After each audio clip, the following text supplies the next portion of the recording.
Bom Bom dia! dia! Bom dia! Olá, sejam todos bem-vindos a mais uma entrevista aqui do BR Político com os candidatos nas eleições municipais desse ano.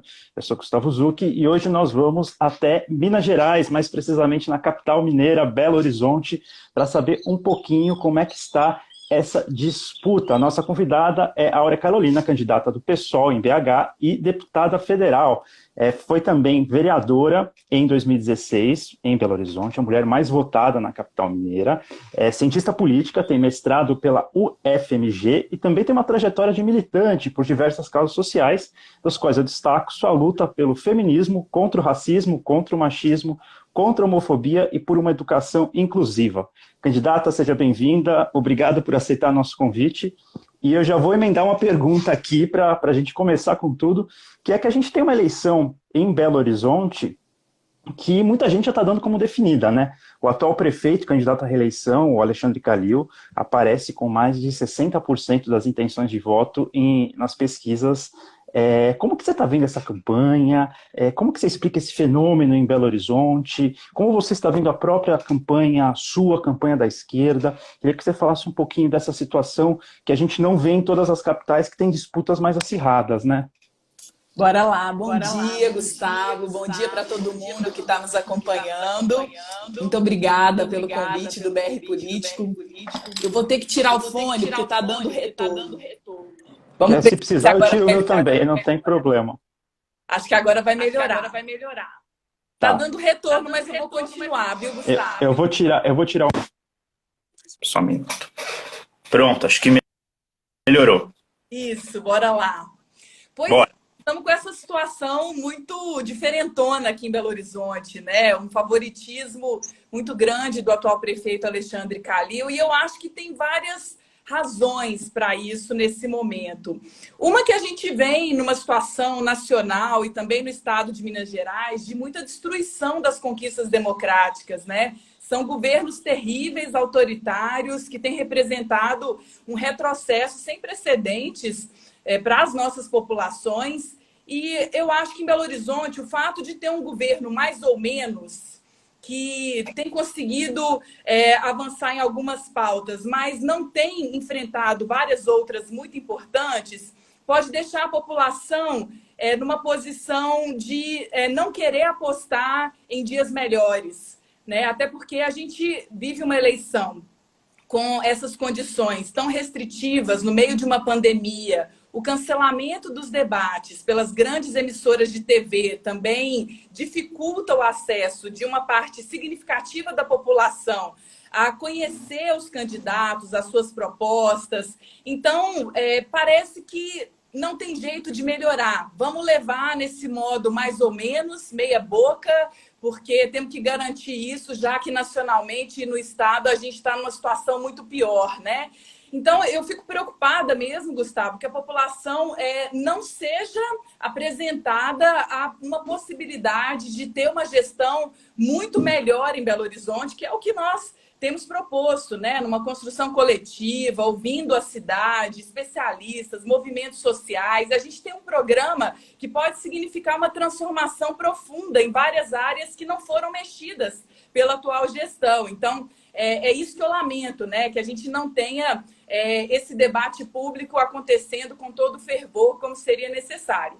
Por outro lado, eu sou sempre muito otimista. Eu acho que a nossa candidatura está crescendo, né? Eu não só acho, as pesquisas têm demonstrado isso, né? Um crescimento consistente e que diz de uma possibilidade de reversão desse favoritismo, né? Não dá para cantar a vitória antes do final, né? Antes do apito definitivo. Então, a gente precisa continuar passo a passo trilhando essa jornada de mobilizar a nossa rede mais conhecida, as pessoas que já confiam no nosso trabalho, para ter uma multiplicação, né, para que a gente chegue naquelas pessoas que ainda não nos conhecem. Esse é um dado importante das pesquisas também, né? Eu tenho crescido, mas eu ainda sou muito desconhecida de grande parte da população de Belo Horizonte, o que diz de um potencial de alcance que a gente precisa explorar, né? Então, a gente está nessa pegada vira-voto. E nas últimas semanas agora eu tenho certeza que a gente vai dar uma arrancada e conseguir sair dessa monotonia, dessa apatia para conquistar o segundo turno. E aí sim,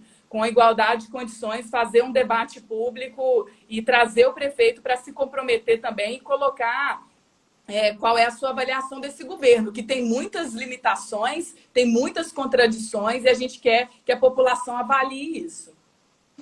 Ficando ainda um pouquinho nessa questão da política, né, da política em Belo Horizonte, você recentemente deu umas entrevistas falando da questão do ex-prefeito Márcio Lacerda, né, que quando chegou ao poder foi por meio de um acordão ali entre Aécio Neves e o Fernando Pimentel. E a gente vê em BH essa esquerda, assim como acontece em outras cidades pelo Brasil, uma esquerda muito dividida, né? A gente tem a sua candidatura, a gente tem candidatura do PCdoB, a gente tem candidatura do PT, e vemos uma míriade, né, um monte de candidatos se alinhando ao bolsonarismo, né, um monte de candidatos que se declaram de direita e que tentam competir para ver quem é mais direita que o outro. Você acha que essa situação da esquerda em Belo Horizonte, né, com a esquerda dividida, com a esquerda sem um candidato único, ou sem dois candidatos, que seja, ela explica um pouco essa situação dessa vantagem tão grande que Alexandre Calil tem conquistado nas pesquisas? Ô, Gustavo, acho que é importante trazer esse antecedente da colheita maldita que o Márcio Lacerda significou em Belo Horizonte, né? Foi um governo desastroso, de perseguição de movimentos sociais, de regressão nas políticas de proteção social, de fechamento da participação popular. E isso deixou sequelas em Belo Horizonte. Então, eu acho que a gente tem que olhar para o cenário que a gente vive agora, né, com o avanço da extrema-direita, não só em um partido, mas na cultura política, né? Não é só na esquerda que a gente tem uma fragmentação das candidaturas. Também no espectro de centro-direita e de extrema-direita existem muitas alternativas, né? Muitas possibilidades para o eleitorado escolher. Então, eu acho que a gente tem que compreender essa fragmentação das candidaturas de esquerda também a partir das mudanças nas regras eleitorais, né, com o fim das coligações proporcionais, com a exigência da cláusula de barreira, e isso faz com que os partidos tenham suas análises próprias. Mas eu estou muito focada nesse momento em motivar esse eleitorado que está um pouco apagado, um pouco desanimado mesmo, né? Pensando assim, vamos segurar com essa gestão mais ou menos, que não significou um desmonte generalizado das políticas públicas em Belo Horizonte. Por outro lado, não avançou naquilo que seria mais urgente, e isso acaba contaminando uma parte da esquerda que está desencantada, né? E é nosso papel dizer, a nossa candidatura é a que tem condição efetiva de isolar a extrema-direita em Belo Horizonte. É a mais competitiva no campo das esquerdas, é a gente que tem condição de ir para o segundo turno a partir desse campo, e a gente está nesse espírito de vamos lá, gente, coragem, ânimo, determinação, não vamos deixar acabar assim no dia 15 de novembro. Belo Horizonte merece um segundo turno, né? A gente precisa do confronto de ideias, de projetos, né? Isso diz muito mais da nossa capacidade de produzir nesse campo progressista popular uma possibilidade viável de governar Belo Horizonte em outro patamar, né? Sob outra perspectiva de compromisso mesmo, e é isso que a gente está buscando agora com toda força e com toda esperança. Sim, só para encerrar esse assunto da eleição em si, né, das disputas políticas na eleição, em São Paulo a gente vê muita gente do campo de esquerda pedindo uma união em torno da candidatura do melhor candidato de esquerda, que no caso é o Guilherme Boulos do PSOL. Em BH, a candidata de esquerda melhor posicionada nas pesquisas é você. Você defende também uma questão que poderia ser uma frente ampla em torno da sua candidatura, talvez com PT e PCdoB, que são dois grandes partidos, visando te levar ao segundo turno, ou romper, tentar uma disputa mais acirrada para ir ao segundo turno com o Calil? Ô, Gustavo, nós tentamos antes da definição das candidaturas, nós fizemos várias conversas, reuniões, né? Foi um momento muito rico de debates, mas não foi possível consolidar essa frente ampla de esquerda. Eu acho que agora as candidaturas estão aí, têm sua legitimidade, têm a sua contribuição e a gente precisa tocar o barco, né? Indo para o segundo turno, eu tenho certeza que nós estaremos juntos novamente e é com isso que eu conto, né? Por isso, a gente precisa dar uma agitada nesse processo eleitoral, nessas semanas finais, para a gente ter continuidade, né? E que o segundo turno seja uma realidade para nós. Uhum. Vou entrar um pouquinho no seu plano de governo, nas suas propostas para Belo Horizonte.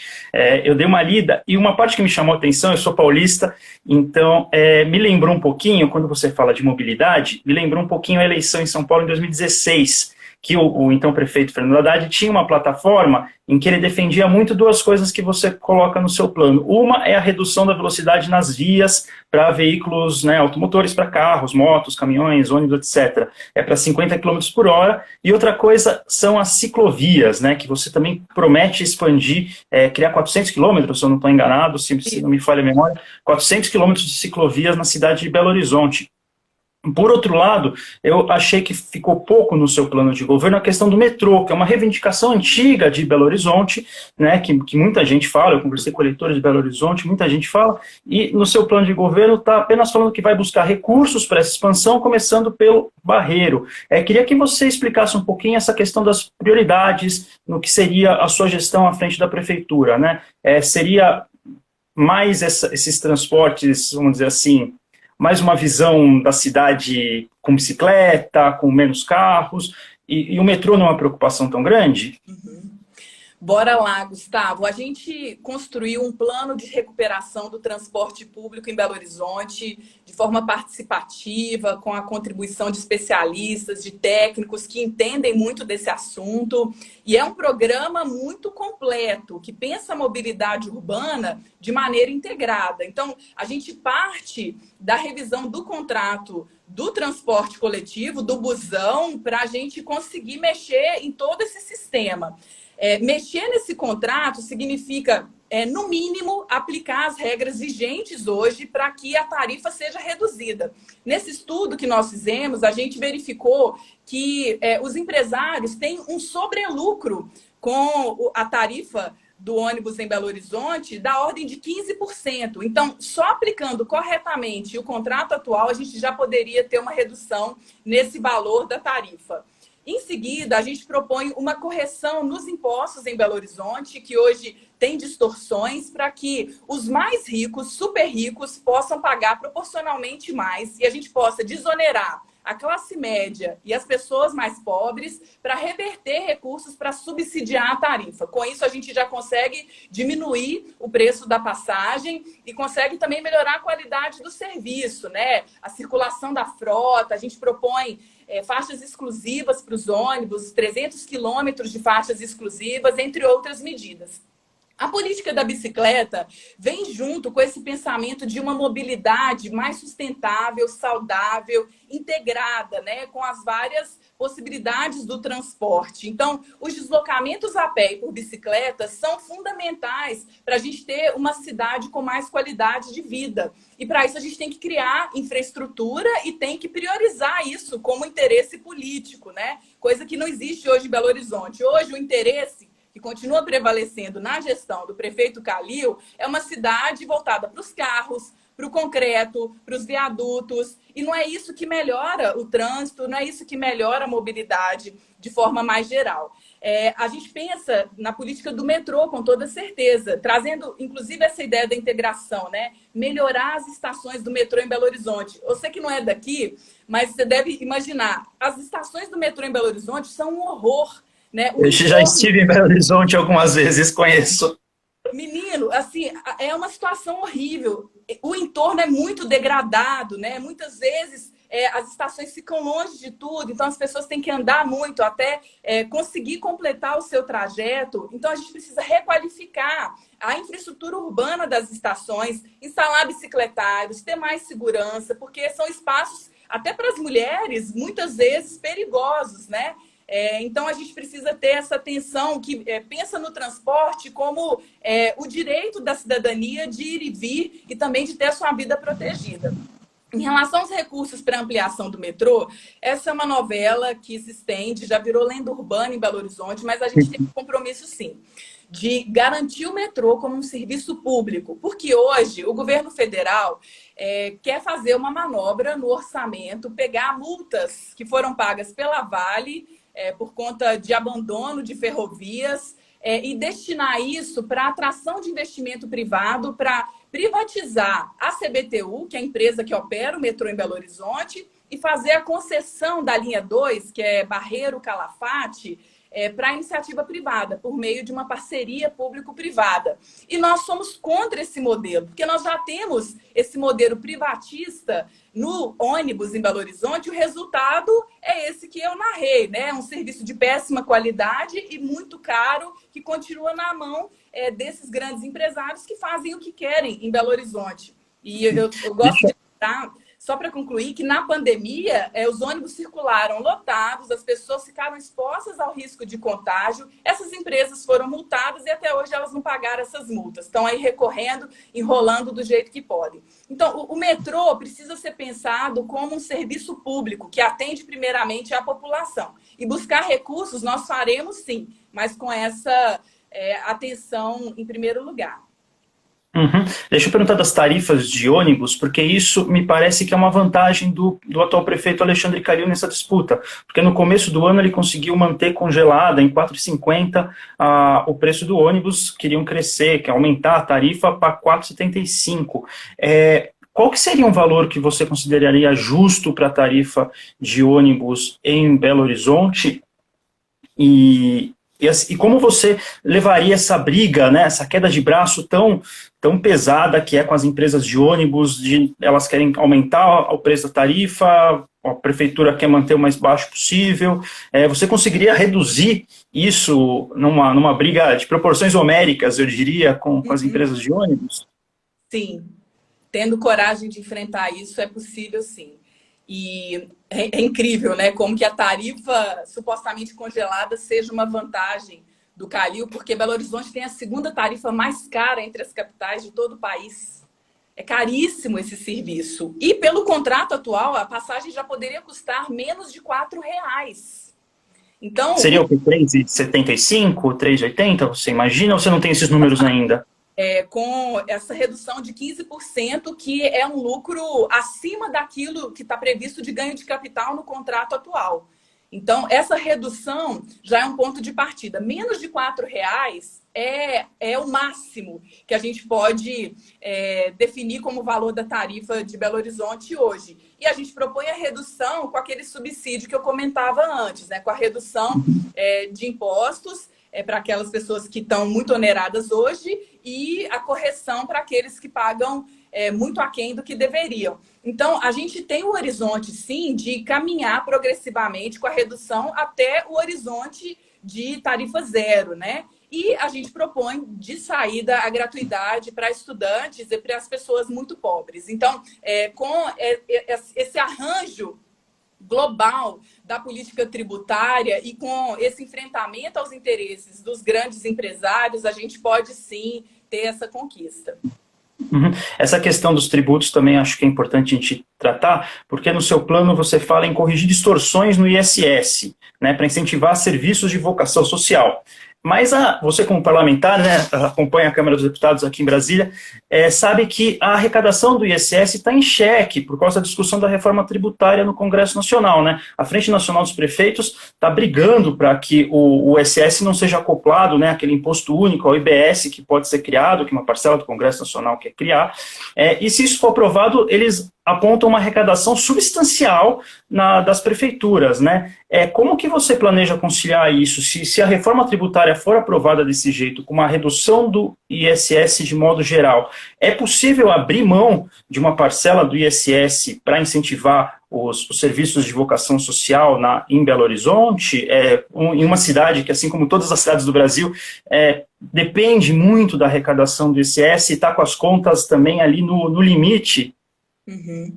Gustavo, essa luta ainda não acabou, né? A discussão da reforma tributária está em curso no Congresso Nacional e nós seguiremos defendendo uma distribuição justa e equitativa para os entes federativos. Os municípios não podem sair prejudicados isso é inaceitável. Então, a gente se soma nessa luta organizada para que os municípios tenham a sua participação devida nessa correção dos tributos no Brasil, né? Então, a gente defende nacionalmente o caráter mais progressivo de todos os impostos, porque não tem condição que grandes fortunas não sejam taxadas, que lucros e dividendos não sejam taxados e a população mais pobre seja sacrificada pelo consumo, né? Toda a sua renda que vai praticamente para aquisição de produtos e serviços é revertida de forma muito injusta no sistema tributário. Então, esse pensamento nos acompanha no município também. Em relação ao ISS, a gente tem que fazer um estudo e a gente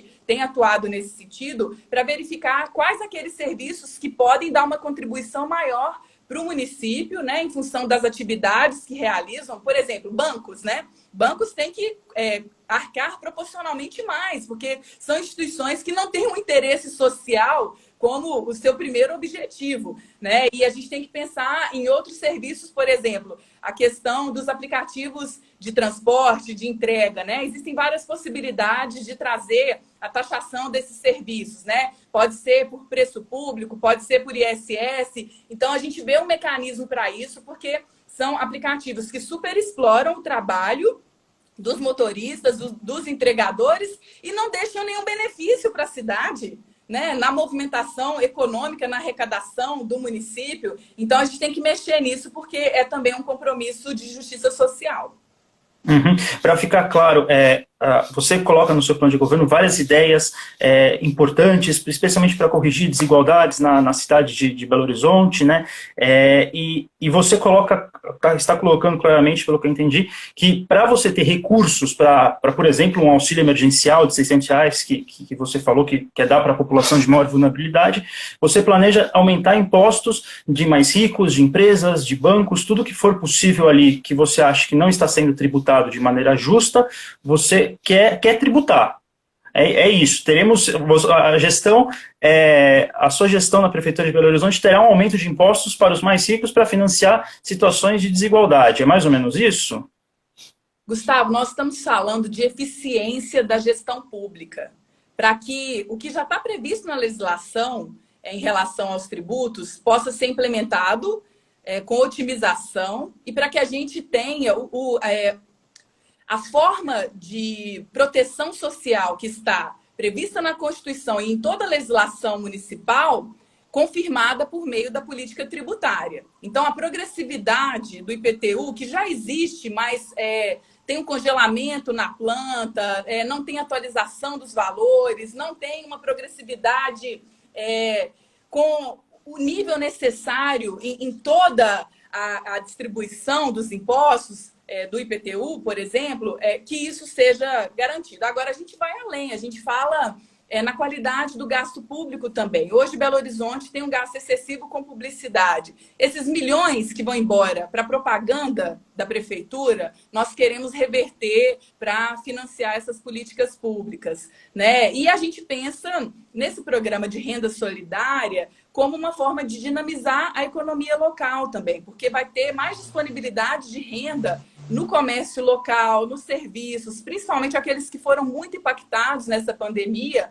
E isso não só favorece o consumo, mas também pode gerar empregos e uma parte retorna em arrecadação para o município, tem um efeito positivo, né? Então, a gente está falando daquilo que está ao alcance da prefeitura mover, né? Quais são as nossas alavancas para financiar essas políticas na cidade? E, claro, fazer a luta nacionalmente também, né? Para que os municípios não saiam perdendo nessa correlação de forças.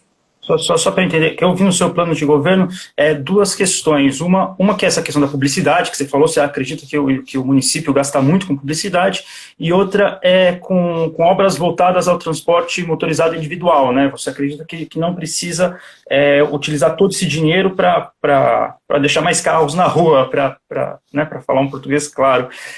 São só essas duas fontes de renda que você planeja modificar? O auxílio emergencial que você planeja viria do ISS? Seria isso? Eu não entendi direito, desculpe. Sim, é todo esse pacote de correção das distorções nos impostos, de enxugamento de gastos desnecessários, otimização dos gastos públicos e o retorno positivo que essa política direta de transferência de renda pode ter para a economia da cidade. Entendi. Tem alguma noção de quanto que custaria essa política de transferência de renda? E se isso seria suficiente? Se essas coisas seriam suficientes? Sim. Essa política de renda solidária consiste em fazer uma complementação de renda para as famílias mais pobres terem no mínimo R$ 600 por mês para se manter, para ter segurança alimentar, né, para batalhar por oportunidades que a prefeitura deve ofertar também.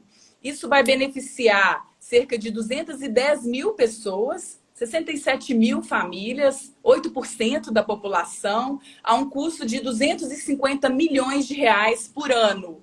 Isso dá cerca de 0,3% do PIB municipal. Proporcionalmente é menos do que o gasto do Bolsa Família no PIB nacional. Isso dá 2% do orçamento municipal. Então, é um valor muito pequeno para um benefício muito grande e que tem essa capacidade virtuosa de movimentar não só a economia, mas também criar uma proteção social para essas famílias que estão em condição de maior vulnerabilidade hoje.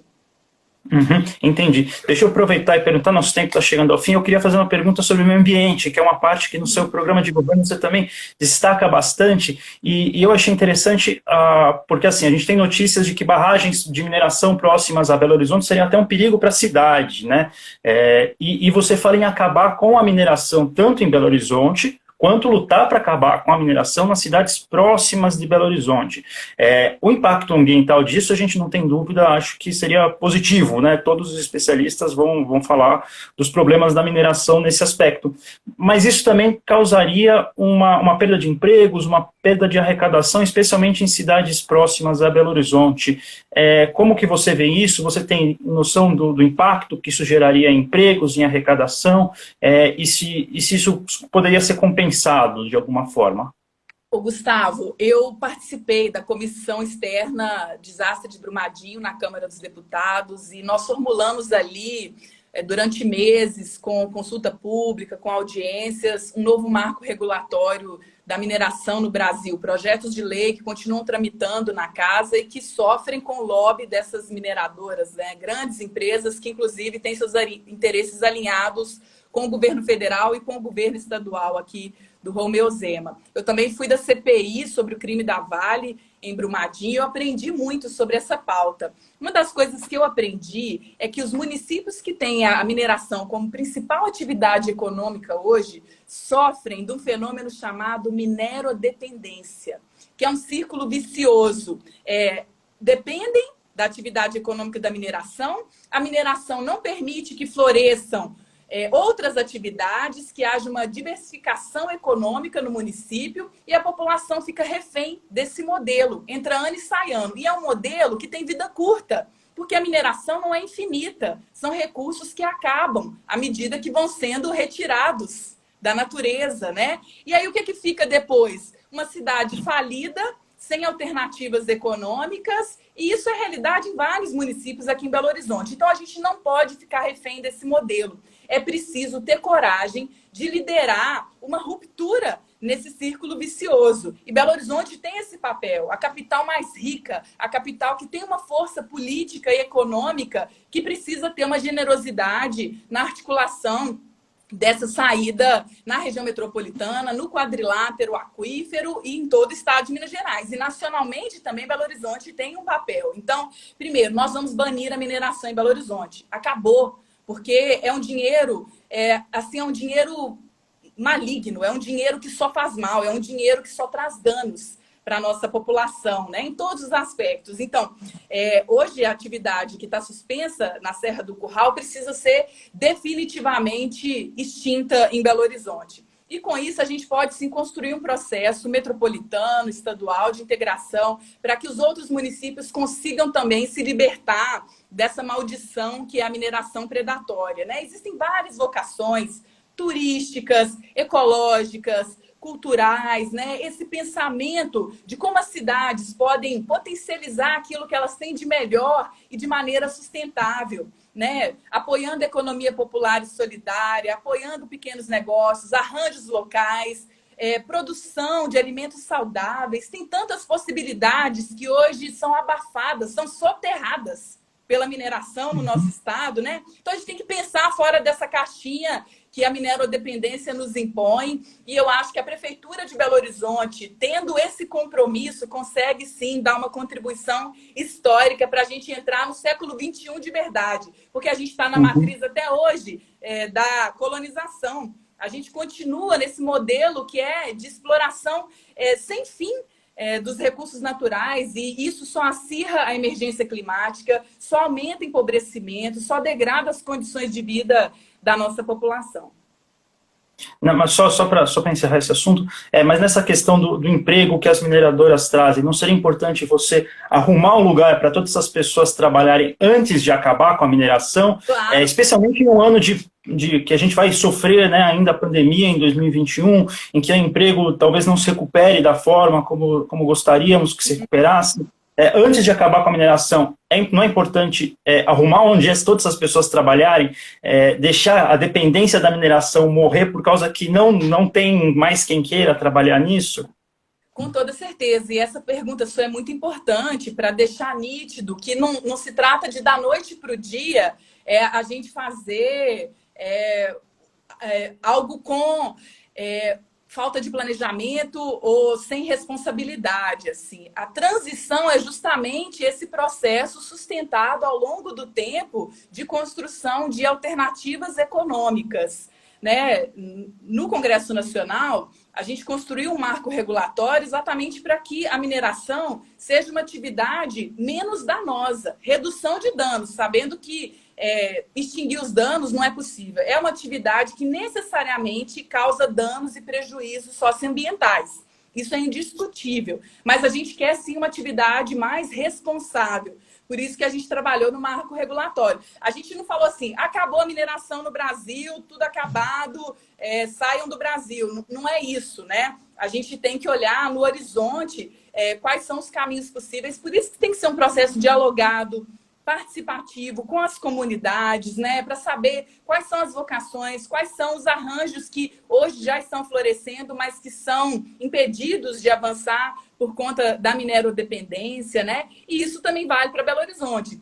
Nós temos uma cidade que é vocacionada para os serviços, né? E isso tem o peso maior na economia local. Então, como que a gente pode associar desenvolvimento tecnológico, né, junto com as universidades, com os setores especializados, para ampliar esse trabalho em Belo Horizonte a partir de ganhos que tornam esses serviços com valor de mercado muito maior, mas olhando para os problemas que nós temos na nossa cidade, como também uma forma da tecnologia incidir para a gente ter uma cidade melhor. Então, não é qualquer tecnologia a qualquer preço. Nós estamos falando, sim, de uma dinamização econômica, mas em que essas coisas estejam a serviço, a partir do incentivo público, evidentemente, para resolver estruturantes, né, problemas que são históricos na nossa cidade.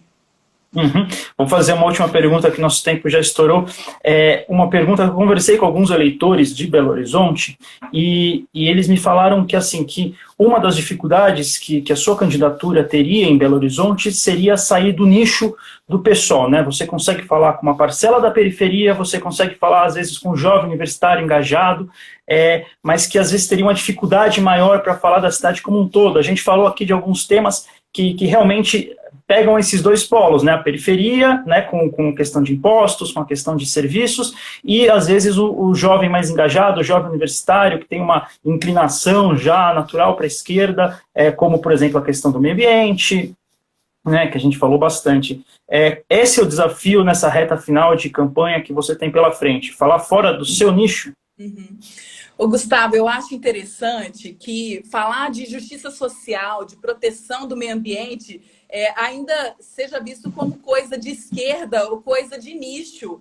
Gente, é uma questão de sobrevivência da humanidade, do planeta. Simplesmente é isso, né? Então, nós estamos falando de uma agenda inclusiva para todas as pessoas e de correção de injustiças que são inaceitáveis. Não dá para parcela mais rica, essa minoria, continuar detendo os privilégios que detém, né? Não dá, numa sociedade minimamente civilizada e democrática, essas coisas precisam ser revistas, né? Isso não deveria ser uma agenda do PSOL apenas, né? Isso é uma agenda da democracia brasileira. Mas a gente está nesse momento horrível da nossa história em que as pessoas continuam acreditando que reforma da Previdência, reforma trabalhista e tantas outras medidas que são desastrosas para toda a população vão dar alguma coisa boa. Não vão dar. Isso acentua, inclusive, o problema da segurança pública, porque a população que não tem condições de sobreviver dignamente, fica mais vulnerável, sim, a toda